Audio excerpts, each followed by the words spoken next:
South Korean President Yoon heads to the U.S. today to attend the NATO summit in Washington amid North Korea's deepening military cooperation with Russia. Before that, he'll visit the U.S. Indo-Pacific Command in Hawaii. Torrential rain in the country's central and southern regions causes flood damage and forces residents to evacuate. The government pulls back on its plan to impose punitive measures against trainee doctors who refuse to return to work as it seeks a breakthrough in the months-long medical conflict. It's July 8, 2024. This is Newscenter. Thank you for joining us. I'm Yoon Min. President Yoon is heading to the U.S. today to attend the NATO summit later this week. Oh Soo-young spoke with the former U.S. national security official Victor Cha to hear insights on South Korea's role in global security, especially with the alignment of Russia and North Korea seen in recent weeks. South Korea is emerging as a vital player in global security as President Yoon takes, quote, courageous steps for peace and democracy amid Russia's invasion of Ukraine and Moscow's military collaboration with North Korea. That's according to Victor Cha, Senior Vice President for Asia at the Center of Strategic and International Studies. Speaking to Arirang News ahead of the NATO summit this week, Cha spotlighted the role of South Korea in global security as the country was invited to the annual meeting for the third consecutive year. The focus of the three-day meeting in Washington, D.C. would inevitably be Ukraine. But more broadly, countries will address the strengthening alignment between authoritarian powers like Russia, North Korea, China and Iran, which blur the boundaries between Indo-Pacific and transatlantic security. NATO and its four Indo-Pacific partners, South Korea, Japan, Australia and New Zealand, plan to adopt a strong statement against Moscow's treaty with North Korea to aid each other militarily in the face of aggression.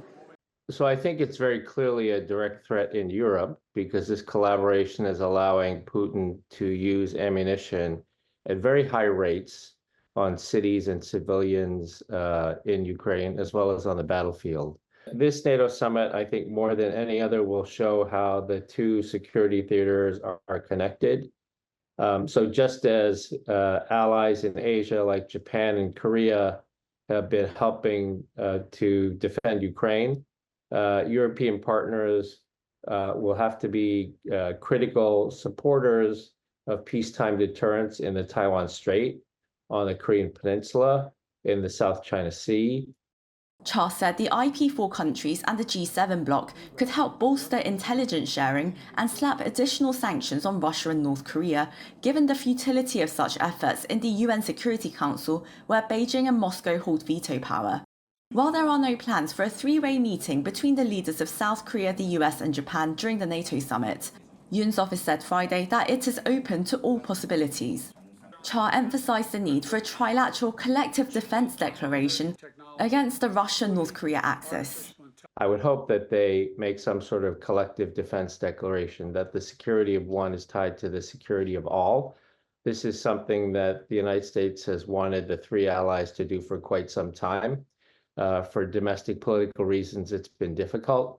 But what happened between Putin and Kim really is kind of a clarifying moment in terms of geopolitics and geostrategy, and the allies need to assemble in response to that. Going forward, as South Korea's role grows in global security, Cha acknowledged the need for bipartisan support for Yoon's foreign policy to become a responsible global actor that stands up for freedom, democracy and human rights. If Russia wins the war in Ukraine, and if China takes over Taiwan, neither of those things are good for South Korea. What we often like to say, and I don't know how true it is anymore, is that domestic politics stops at the water's edge, meaning that as much as political parties fight at home, once they're abroad, they're united. So obviously, it would be nice to see bipartisan support for South Korea's foreign policy. He said Seoul is gaining recognition for its humanitarian assistance and wartime support for Ukraine and its plans to aid Kyiv in reconstructing the country. So this really is Korea stepping out on a global stage. It's welcomed, I would say, by every country in the world to see Korea, the 12th largest economy in the world, playing this very important role. So I expect when Yoon goes to the NATO summit, I suspect he'll get a lot of respect from the European leaders for what he's been doing in Europe to help European security in defense of democracy. I think he'll get a lot of credit for that, and he deserves it. He's doing things that are pretty courageous. They're not popular domestically, but they appear to be things that he believes in, and that's what leaders do. As a guest speaker at the NATO Public Forum, the South Korean leader is to express Seoul's commitment to leading efforts for peace and prosperity in the Indo-Pacific and Europe as a key member of the free world. He is also expected to issue a strong warning about the growing alignment of Russia and North Korea and seek security cooperation on a global scale. 오수영, Arirang News. Before attending the NATO summit, President Yoon has warned that whether South Korea provides lethal weapons to Ukraine depends entirely on Russia. This came during a written interview with Reuters on Monday, where the president specified that Seoul's decision will be based on how a new military pact between Moscow and Pyongyang plays out. He said military cooperation between Russia and North Korea poses a distinct threat and grave challenge to the peace and security on the Korean peninsula and in Europe. He also called North Korea a menace to the international society and that he hopes Russia decides which side of the peninsula is more helpful to its interests. Meanwhile, in Hawaii, South Korea's Navy is partaking in the world's largest multinational drill and also taking on a leadership role for the first time. Our defense correspondent Choi Min-jung is on site. The Rim of the Pacific exercise, the world's largest international maritime drill, is currently underway in Hawaii. 29 nations, 40 surface ships, 3 submarines, over 150 aircraft, and more than 25,000 personnel are training in and around the Hawaiian Islands until August 1st. Hosted by the U.S. Third Fleet, the biennial RIMPAC exercise began in 1971 to ensure the safety and security of the world's oceans. RIMPAC 2024 is being held under the theme Partners, Integrated and Prepared. The aim is to build relationships, enhance interoperability, and contribute to peace and stability in the Indo-Pacific region. Taking part in this maritime exercise for the 18th time is South Korea. Around 840 sailors and Marines from South Korea arrived in Hawaii last month. The country deployed 2 guided missile destroyers, the Chunmugong Isun-shin and Yulgog-ii, as well as the Cheonjabong tank landing ship and the Ibom-seok submarine. And for the very first time, a South Korean commander is serving as RIMPAC's Deputy Combined Force Maritime Component Commander.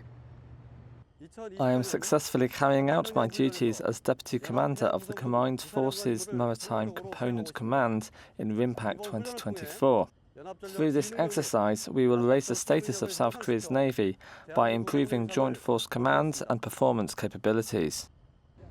The commander of U.S. Carrier Strike Group 1, which includes the nuclear-powered aircraft carrier the Carl Vinson, says South Korea's leadership role in RIMPAC sets another great example of interoperability. Of course, very significant leadership by Captain Moon as the Deputy SIFMIC Commander to help direct all of our naval forces, not just my task force, but the amphibious forces, the maritime patrol forces, and everybody participating in the exercise. So a very significant opportunity and great to see the Republic of Korea in that position. Visitors from around the world came to Pearl Harbor to tour ships from different parts of the world. Almost 5,000 visited South Korea's vessels. I always see the ship of Republic of Korea on the Instagram page, and I always admire that. And it's so good to be here in person today and to learn about the history and to be on the ship that is been at RIMPAC since 1990. South Korea will be taking part in various drills until July 28th. Choi Min-jung, Arirang News, Hawaii. The South Korean Air Force is set to join a biennial multinational exercise led by Australia later this month. 6 F-15Ks and around 100 troops will take off from an airbase in Daegu on Wednesday to join the exercise Pitch Black. During the 7.5-hour flight to an airbase in Darwin, Northern Australia, the fighter jets will be refueled mid-air 5 times using the KC-330 tanker transport aircraft. The Air Force said Monday that this will be the first time that its fighter jets will be refueled in flight by a South Korean tanker in order for them to participate in a multinational exercise without a stopover. 16 countries, including the U.S., Italy, and France, also plan to join this year's exercise Pitch Black, which will take place for 3 weeks from July 12th to August 2nd. In other news, the Korean government has withdrawn administrative penalties against trainee doctors who left their workplaces amid the month-long conflict over the medical school quota expansion. Yoon has the latest. It's been 5 months since trainee doctors left their posts, and on Monday, the government announced it will not take any administrative actions on all trainee doctors. This includes the suspension of medical licenses, regardless of whether they choose to return to work. The Ministry of Health and Welfare made the announcement following a meeting at the Central Disaster and Safety Countermeasure headquarters. After reviewing feedback from training sites and assessing the current medical field situation, the decision has been made, effective immediately, not to impose administrative penalties on trainee doctors, regardless of their return status. With the recruitment period set to start on September 1st, hospitals need to know how many trainee doctors will return to their posts so that they can plan how many new residents to recruit.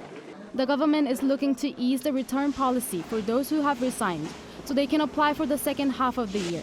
The current regulations prohibit residents who resign during their training period to return to the same position within a year. Training hospitals should finalize resignations and confirm vacancies by July 15th for the recruitment starting on July 22nd. Last month, the government withdrew various penalties issued to trainee doctors to provide them with some flexibility to return to their duties. However, as of Thursday last week, only 8% of the total 13,000 trainees were at work, which is only 91 more than before the government postponed the medical license suspension.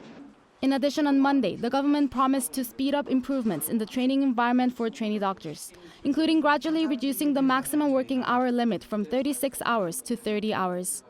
However, the dispute over increasing the medical school quota for 2025 remains unresolved, despite the government finalizing the decision over a month ago, as trainee doctors continue to oppose it. Yoon, Arirang News. Heavy rainfall warnings have been issued nationwide as monsoon rains continue soaking the country. There have been multiple reports of damage, while many people have been forced to evacuate their homes. Moon has details. Torrential rain across central and southern regions of the country has resulted in a lot of flood damage.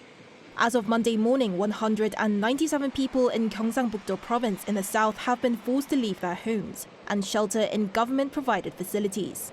Rescue services have also been busy with emergency personnel saving 8 residents in Andong trapped by an overflowing river near their village. An emergency text alert for heavy rain was issued for these areas, which saw a downpour of 103 millimeters over 3 hours during the early morning, the first time such an alert has been given outside the capital region. The authorities predict that more people may need to be evacuated as roads could become submerged due to continued rain. Residents living nearby Yeongju Dam have been advised to move to safe locations as the Korea Water Resources Corporation expects water levels to rise rapidly. With downpours of between 30 to 50 millimeters per hour expected throughout the rest of the day, the local government is currently tallying damage wrought to infrastructure and farmlands. Warnings of possible landslides in mountainous areas due to the heavy rain have been issued in central regions. 78 residents of Chungcheongnam-do province were evacuated to nearby town halls due to the increased risks of landslides, while 1 person has already been reported missing. Further reports of damage to infrastructure such as roads, street lamps and farms are coming in from all over central regions of the country. According to the Presidential Senior Secretary for Public Relations on Monday, President Yoon called for thorough preparation for this year's monsoon season. The Korea Meteorological Administration forecast that the capital region could experience heavy rain starting Monday night, and the country could see 120 millimeters of rain between Tuesday and Wednesday, before it subsides towards the end of Wednesday. 문혜련, Arirang News.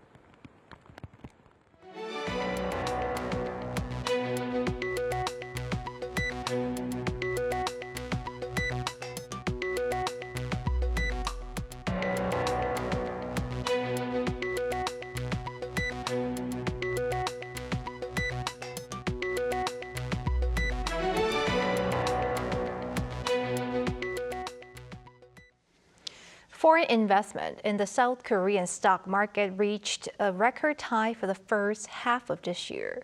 Data from the Financial Supervisory Service on Monday shows that offshore investors net purchased around $16.5 billion worth of listed local stocks in the January to June period. This is the largest amount on record for a 6-month period and is mostly driven by robust demand for local semiconductor stocks. June also saw foreign investors maintain their buying trend for the 8th consecutive month. Korea's economic progress remains moderate despite tangible gains in exports amid a number of lingering internal and external risk factors. Park Go-nu has more on the latest assessment by a local think tank. South Korea's overall economic improvement remains somewhat modest despite exports recovering. That's according to the monthly economics trends report for July released on Monday by the Korea Development Institute, a state-run think tank. According to the report, exports jumped by over 5% on year in June, mainly due to robust shipments of ICT products. Though that was a smaller jump than the previous month due to fewer working days, export figures measured on a daily basis saw a bigger rise than May. And the country's trade balance saw a surplus of $8 billion in June, which was over $3 billion higher than the previous month, as overall imports shrank due to lower domestic demand. The KDI's report also showed that all industry production in May saw an on-year increase of 2.2%, down 1.1 percentage points from the month before. Despite strong performance for the chip sector exceeding 18% growth, lower production in automobiles and electrical equipment led to the weaker growth rate for total industrial production. And the think tank said the continuous high interest rates attributed to poor domestic demand. Retail sales in May fell by 3.1% on year, mainly due to low sales in automobiles and apparel. Investment for equipment and construction also both saw on-year drops. The KDI also mentioned external risk factors, including the volatility of oil prices due to geopolitical tensions in the Middle East, along with uncertainties in monetary policies globally. Park Go-nu, Arirang News. Samsung Electronics, largest labor union, started its first ever general strike on Monday. With around 6,000 participants, the National Samsung Electronics Union began a rally this morning near one of Samsung's business sites in the city of Hwasong in Gyeonggi-do Province and said the strike will last for 3 days. The union also said it aims to distract business operations as around 80% of the participants work in manufacturing and development.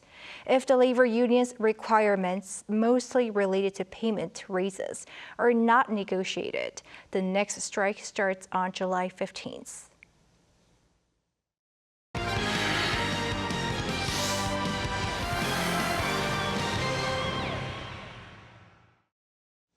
Time now to take a look at what's been happening in the world of sports. With us in the studio is our sports editor, Paul Neen. Evening, Paul. Hello there. Let's begin with some news that broke on Sunday. The Korea Football Association has appointed a new manager. Myung-bo is taking over. Yes, that's right. The current Ulsan HD boss, Myung-bo, has been given the job. The KFA sent a text to the media on Sunday to make the announcement and to say that Technical Committee head Lee Seng was to hold a press conference at 11 a.m. on Monday. Hong's contract will run until after the 2027 Asian Cup, with a review after the World Cup in 2026. It's an interesting turn of events as Lee Seng had last week travelled to Europe to interview 2 foreign candidates, believed to be Gus Poyet and David Wagner. Hong had also reportedly turned the job down just last week.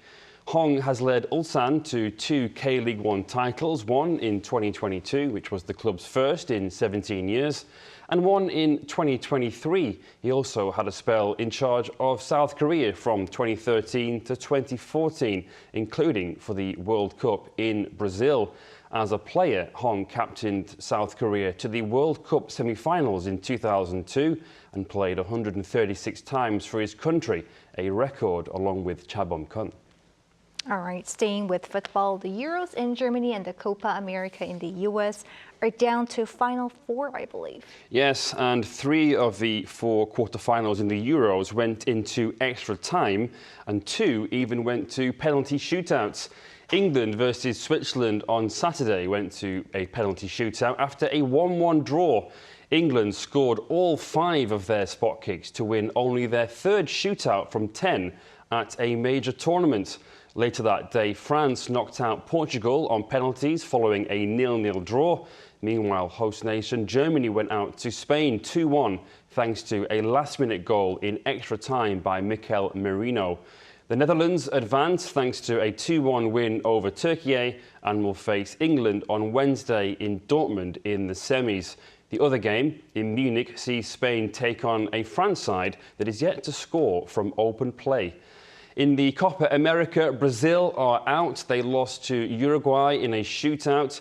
Argentina made it through on penalties against Ecuador, as did the Canadians. They beat Venezuela, and the semi-finals take place on Wednesday and Thursday morning. In the morning here, South Korea time, Argentina take on Canada and Uruguay face Colombia. And finally to baseball, the KBO held its All-Star Games on Saturday. Who won? Well, it was Team Nanum who won. They beat Team Dream 4-2 in front of a sellout crowd of over 22,000 at SSG Landers Field in Incheon. Team Nanum was made up of players from the Kia Tigers, the LG Twins, the NC Dinos, the Hanwha Eagles and the Kium Heroes. Team Dream, KT Wiz, the Doosan Bears, the Lotte Giants, the Samsung Lions and the SSG Landers. Che Hyung-woo of the Tigers hit a home run and added a double and RBI single before being named MVP. And at 40 years old, he became the oldest player to be named the All-Star Match MVP. In the build-up to the game, the KBO surpassed 6 million spectators for the season in record time. That's before the season's halfway mark. The league has already had the highest number of sellout matches this season. Thank you, Paul. See you next week. Thank you.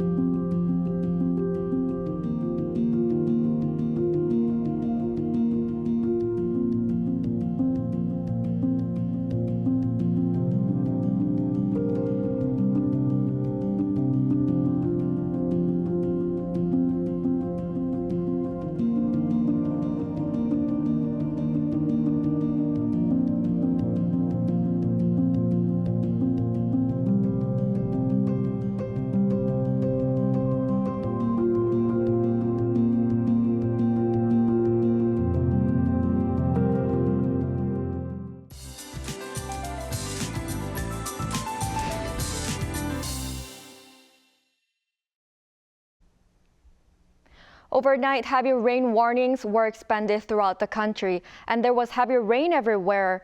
More rain is expected tomorrow and Wednesday.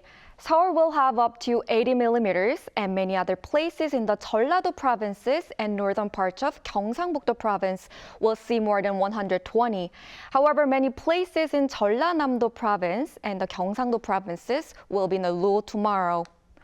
Currently, landslide warnings are issued for the Chungcheong-do provinces and northern regions of Gyeongsang-buk-do province and some parts of Jeollabuk-do province. Please refrain from approaching woodland areas. Tomorrow, most areas will start the morning at least 22 degrees Celsius. It will move up to 28 in Seoul, Chuncheon, Gwangju, and Daegu, 29 degrees. It will be a rainy week as the rainy season continues. That's all for Korea. Here are the weather conditions around the world.